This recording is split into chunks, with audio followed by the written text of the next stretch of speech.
Agora vai. Olá, meus amigos. Eu queria citar um versículo da Bíblia que diz assim: conhecereis a verdade e ela vos libertará.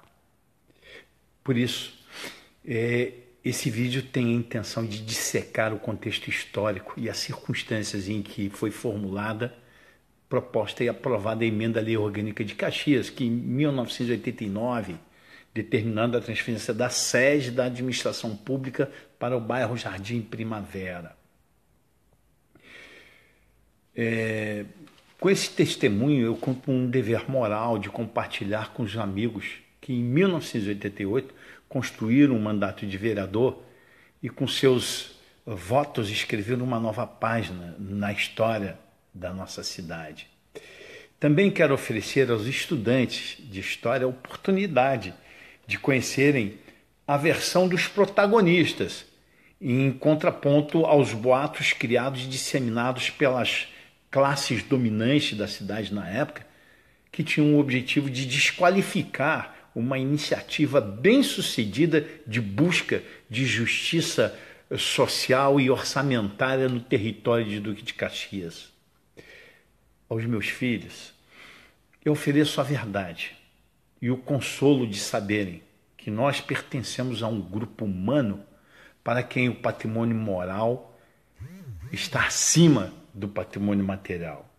E que, apesar de pouco valorizado no mundo político e eleitoral de hoje, continuaremos cultivando esses valores, dedicando nossas vidas ao bem comum, porque esta é a razão de termos sido contemplados com a bênção da vida, sempre tendo em mente que o que fazemos aos olhos de Deus, único capaz de julgar com justiça os nossos corações e as nossas intenções.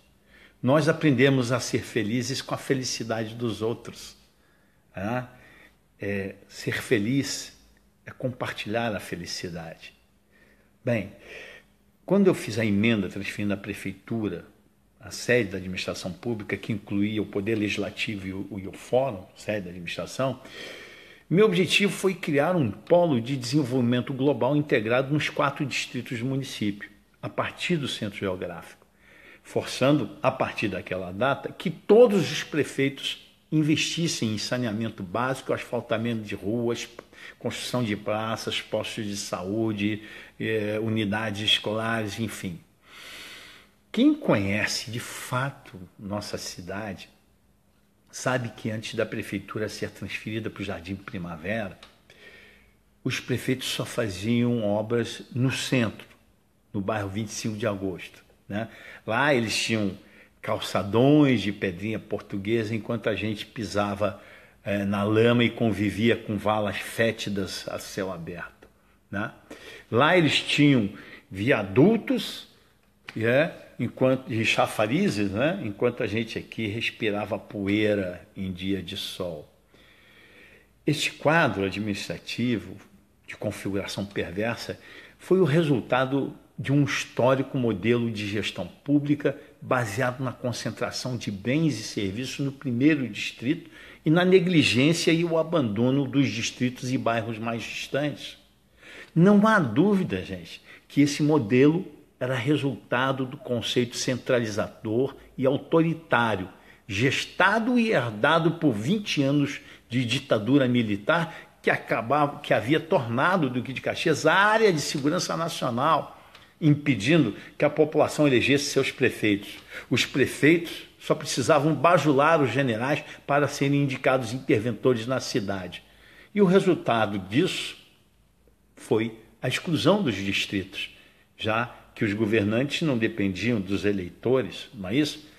E quem conhece a história da nossa cidade de Duque de Caxias sabe que após a transferência da sede da prefeitura para a Primavera, os objetivos foram alcançados.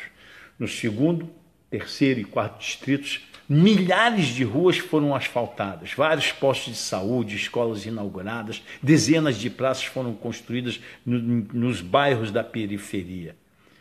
Agora, relatar a história verdadeira sobre a transferência da prefeitura me impõe confrontar uma tese de mestrado fantasiosa aprovada por uma banca examinadora da Universidade Federal Fluminense e reproduzida no Wikipédia por um descuidado professor de História da FEUDUC, 2 lugares que eu jamais deixarei meus filhos estudarem. A tese de doutorado, elaborada por um professor de geografia, não observou uma metodologia séria em sua pesquisa. Não ouviu os personagens da história, não analisou os registros da Câmara Municipal e nem, ao menos, observou a necessária coincidência cronológica dos fatos que ele relatou para dar credibilidade à sua publicação. Preferiu se orientar por boatos e inverdades criadas pela elite política da cidade. Gente, infelizmente, a mentira se propaga muito mais rápido e vai mais longe do que a verdade. A mentira só precisa de textos curtos, inconsistentes, infundados e frases de impacto para se espalhar e tornar-se de domínio público. Já a verdade precisa de relatos criteriosos, fontes confiáveis, narrativas extraídas da relação intrínseca da versão com os fatos, que devem ser balizados sempre pela coerência, pela lógica, pela coincidência cronológica e principalmente do testemunho e depoimento dos personagens centrais que geraram os acontecimentos históricos. O professor de geografia e mestrando da UF não observou nenhum desses elementos. Segundo sua tese extraída do imaginário popular, aqui, a transferência da prefeitura foi parte de uma estratégia da elite para evitar a emancipação do 3º e 4º distritos, certamente para evitar a perda de arrecadação da Petrobras. Meu Deus do céu, gente. É uma homenagem à desinformação e ao desconhecimento. Primeiro, porque quem estava promovendo a emancipação era justamente o mais antigo e tradicional política da elite caxiense, que era o ex-deputado Silvério do Espírito Santo, do PMDB, com apoio do então governador Moreira Franco. Quem não lembra daquela época?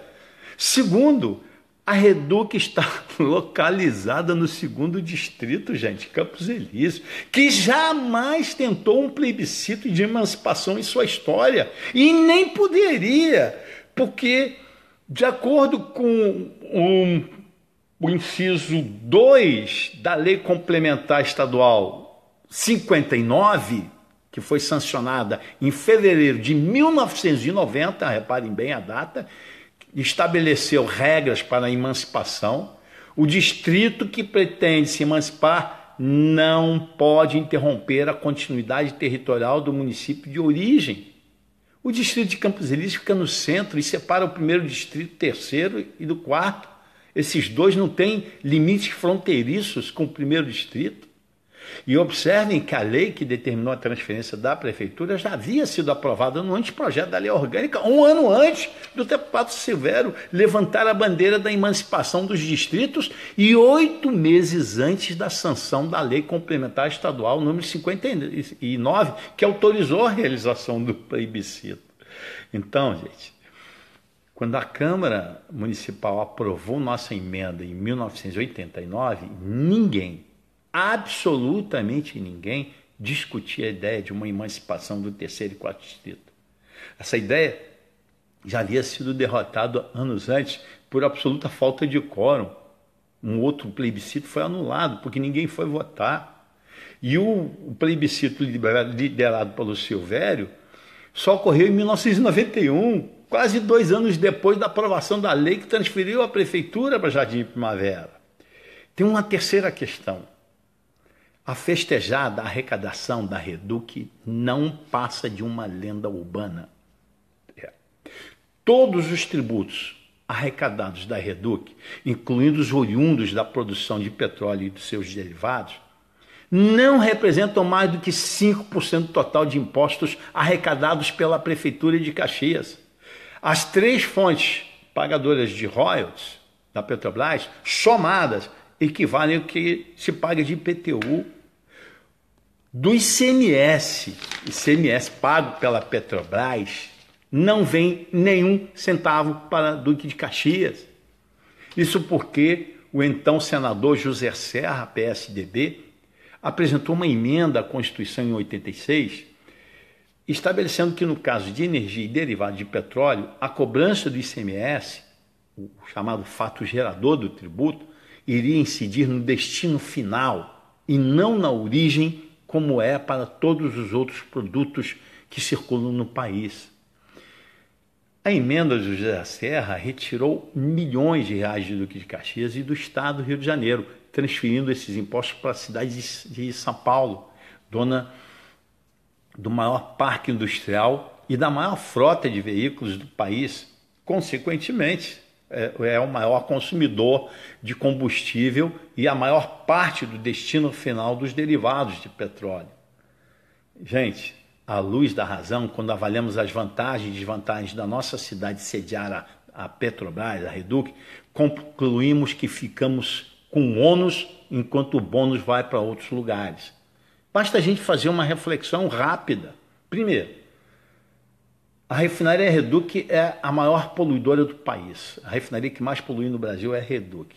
Polui o ar e a bacia hídrica, nossos recursos, as nossas águas, nossos mananciais de água, porque, principalmente Caxias, que não tem água encanada e o povo depende de água do poço, né? Segundo, 80% dos empregos gerados pelo complexo vão para fora da cidade. Terceiro, atrai uma população flutuante que deixa sequelas sociais depois que vai embora. E, como eu falei, não recolhe um centavo em favor de Caxias. Como vocês percebem, a tese de mestrado é um exercício de ficção. O professor afirmou em sua tese, ao que ele disse em sua tese, analisando a documentação cedida pelo vereador Abdul sou eu, cedido por mim. Abdul, composta por muitos jornais partidários, periódicos caxienses, alguns de maior circulação, podemos observar claramente um discurso extremamente personalista, individualista e até certo ponto populista, ao estilo do brizolismo do PDT, partido do vereador. Isso virou tese de mestrado da UF, Universidade Federal Fluminense. Gente, eu nunca vi esse rapaz, nunca estive com ele, não conheço, não sei se ele é alto, baixinho, negro, branco, azul, amarelo. Como eu poderia ter cedido algum material para ele? Como é isso? O que a tese desse rapaz, aprovada pela UF, omitiu, é que o verdadeiro movimento popular, composto por associações de moradores no MUB, os sindicatos como o CEP, as entidades da sociedade civil, as pastorais da Igreja Católica, foram às ruas fazer campanha contra a emancipação. Então, gente, não tem nenhuma relação a derrota da emancipação com a transferência da prefeitura. O nosso professor se fez a voz e a caneta amestrada das oligarquias de Duque de Caxias na tentativa de esconder uma fragorosa derrota da elite política para os movimentos populares. E a Universidade Federal Fluminense certificou uma fraude histórica invertendo os papéis dos seus protagonistas, reduzindo a importância e o papel central dos movimentos populares na construção histórica da nossa cidade. Olha, ao tomar conhecimento sobre essas teses, comentei os erros com o professor Antônio Augusto, que pode estar nos honrando agora aqui, e com a professora Tânia Amaro, diretora do Instituto Histórico de Duque de Caxias. Manifestei o erro histórico que estava se cometendo, porque isso vai virar matéria para outros alunos da UF estudarem.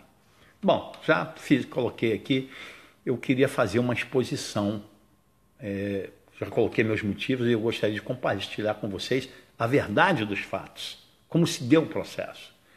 Todos os personagens que eu vou citar aqui estão vivos e podem negar ou questionar minha narrativa se ela não correspondia à verdade dos fatos, claro, né?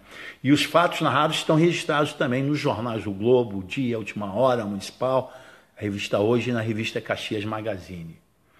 Lembrar que antes de ser candidato a vereador, em 88, eu estava no Oriente Médio, fiquei 4 anos fora do país, passei em Roma, na Itália, onde participei de um seminário promovido pela FAO, Fundação de Alimentação e Agricultura da ONU.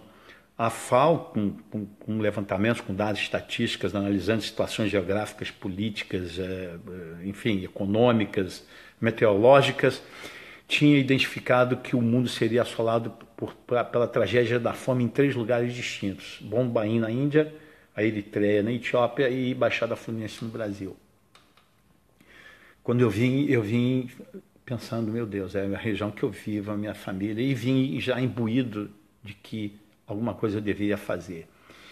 Mas cheguei em fevereiro de 88 e não sabia nem por onde começar, comecei a beber. Um dia, um amigo, com meu irmão Omar e o doutor Cilei, dentista, que tem um consultório aqui em Primavera, me pegaram lá no botequim, na Praça do Rosário Sacruna, estava bêbado, me levaram e me filiaram ao PDT. Você vai ser candidato. E aí fizemos uma campanha sem dinheiro.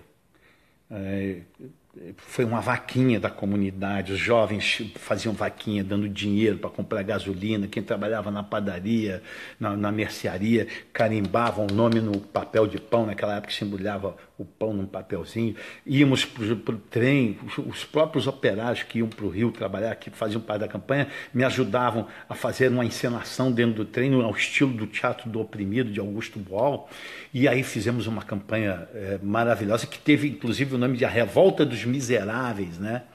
E o Brasil naquela época, eu lembro, o Senna tinha acabado de ganhar o primeiro campeonato ultrapassando o Prost, né?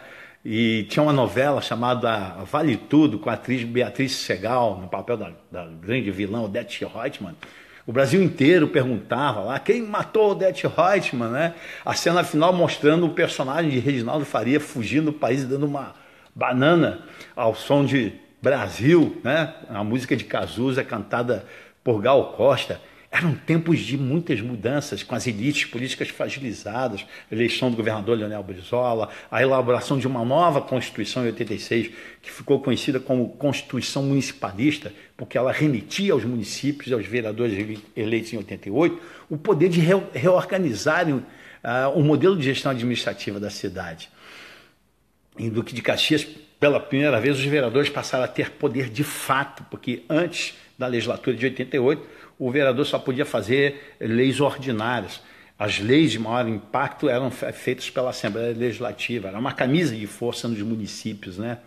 E a Constituição promulgada em 88 remeteu esse poder aos municípios. E naquela época, as associações de moradores, estimuladas pelo governo Brizola, o MUB, o CEP, os movimentos sociais, todos eles envolvidos no processo. Havia um patrulhamento ideológico dentro dos partidos, havia conteúdo, né? Ideológico. E aí meu primeiro mandato de vereador, eu tinha que fazer uma opção. Eu tinha de um lado o assistencialismo clientelista, que garante e perpetua a sua carreira política, e de outro lado, cumprir as funções do legislador e tentar mudar a minha realidade. Ou eu trilhava o caminho do assistencialismo clientelista, oferecendo caminhão de barro, passagem para o norte, cadeira de roda, manilha e centro social para manter esse mandato, ou eu aproveitava aquele momento histórico para mudar de forma radical o conceito centralizador e excludente da administração pública municipal. Fiz a opção de mudar a história da cidade e tentar reverter o quadro de abandono dos distritos. Naquela época eu reconhecia minhas limitações diante da complexidade das demandas da cidade. Por isso eu busquei uma assessoria de alto nível de excelência para propor leis e políticas públicas capazes de reverter o quadro de injustiça orçamentária na cidade, que privilegiava o centro, repito, né, a classe nobre, a classe média, em detrimento dos distritos. E quem me ajudou naquela época foi o então secretário de Fazenda estadual, César Maia, que me colocou a Marta para coordenar um grupo, e eu tive o apoio do NUSEF, que é o Núcleo Superior de Estudos Fazendários, um órgão técnico de alto nível de excelência, criado por um convênio entre a Secretaria de Fazenda de Estado com a UERJ. Lá tinha o professor Alexandre Ribeiro Cunha, um dos maiores tributaristas do país, a Silvia Marques, que acabou de sair do BNDES agora, o Lino Torres, que foi secretário de Fazenda no Rio de Janeiro, a Marta. Nomeei um economista indicado pelo Doval e nós buscamos formular os nossos projetos extraindo dados e estatísticas do CIS, do IBGE e da FGF, pela primeira vez na história de Caxias. A ideia da transferência da prefeitura nasceu num dia desse que eu estava bebendo, e aí parei no Lastrada com o Darcizinho, que o pessoal chamava de Jaspion, ele era pequenininho, e diziam que ele era meu segurança, a gravata dele batia no joelho, e aí escrevi transferir a prefeitura num papel daquele, guardanapo. No dia seguinte, acordei com ressaca, eu falei, eu estava bêbado mesmo. Mas ao longo do dia, a ideia foi se ganhando corpo, e numa reunião no NUSEF, eu coloquei o professor Antônio Cláudio, especialista em direito constitucional, falou, Abdu, você pode fazer o que quiser, a lei orgânica permite mudar tudo. E lá, dentro do NUSEF, é que nós gestamos as estratégias para aprovar esta lei. E saí de lá com uma estratégia. A ideia inicial foi o Messias. A primeira vez que eu ouvi falar isso foi o deputado federal Messias Soares, naquela época, saiu candidato, falou, se eu ganhar a eleição de prefeito, eu vou levar a prefeitura e tal, mas ele não ganhou. E era uma ideia antiga, né, de um cara que criou o bairro Jardim Primavera, Nelson Sintra, é o único bairro planejado da cidade, talvez Xerém. Ele tinha um planejamento que a prefeitura seria ali naquele local. Mas ninguém fez. E eu tive a história, estava no lugar certo, na hora certa. E aí nós montamos uma estratégia que ela aconteceu em 2 atos, ela seria em 2 atos. No primeiro, era apresentando no texto, no anteprojeto, e no segundo, nas disposições transitórias da lei orgânica. O texto foi: a sede da administração pública situar-se-á no centro geográfico do município. O líder do governo era o Vadico, Demerval Lages Filho, e o assessor jurídico da Câmara era o doutor Francisco Rangel, que foi procurador-geral da prefeitura no governo do Zito. E eu não esqueço essa frase do Vadico, quando ele leu o texto, ele falou para mim, você está querendo levar a prefeitura para sua casa, Abdu? E eu disse para ele, não, mas o texto é pretérito do futuro, o texto não estabelece a obrigação de ninguém fazer absolutamente nada agora. Pode transferir amanhã, como pode levar 20 anos e não transferir.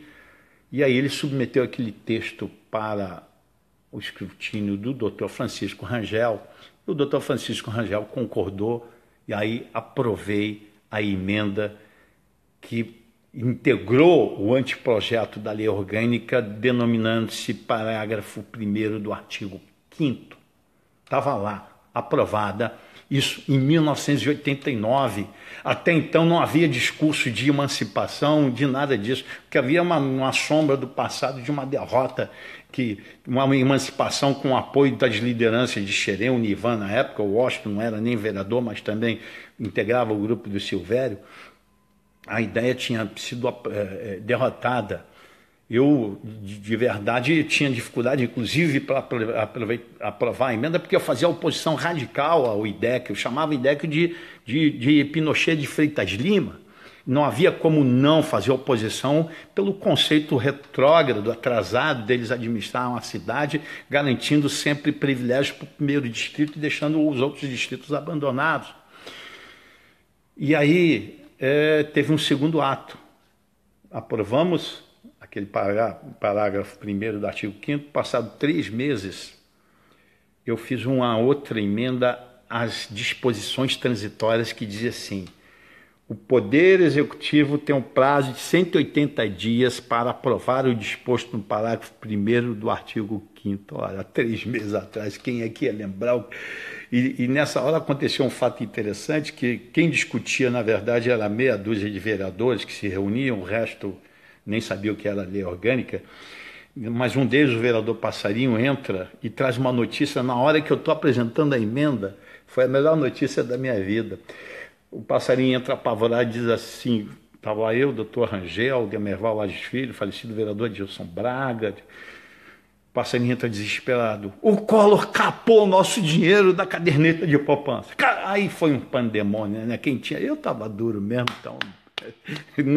E aprova. Não, aprova. Aprovamos isso e eu fiquei calado. Ela foi para o texto, para o anteprojeto.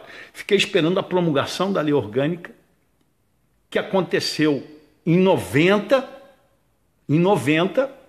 isso foi em 89. A promulgação da lei orgânica aconteceu em 90, e isso em janeiro não, foi, porque foi uma sessão especial, e a lei da emancipação só veio acontecer em fevereiro de 90, e a emancipação, o processo de emancipação aconteceu só em 1991, gente. Então, essa é a verdade sobre a história da transferência da prefeitura para Jardim Primavera, e que colocou o segundo, terceiro e quarto distritos no mapa dos sucessivos prefeitos que governaram nossa cidade. Qualquer outra versão é mero exercício de ficção, fruto do imaginário popular, que faz alguns eleitores acreditarem até hoje que a função constitucional de um vereador é asfaltar ruas. Temos a obrigação de compartilhar a nossa experiência pública com a nova geração, para que eles saibam que podem fazer pelo coletivo melhor, muito melhor do que nós fizemos. Beijo no coração de vocês, minha amiga Luciana, meu amigo Oscar, Leda, Michel, tanto Zé Osni, que é historiador, está aí para a gente desmistificar a versão fantasiosa da UFF. Um beijo no coração.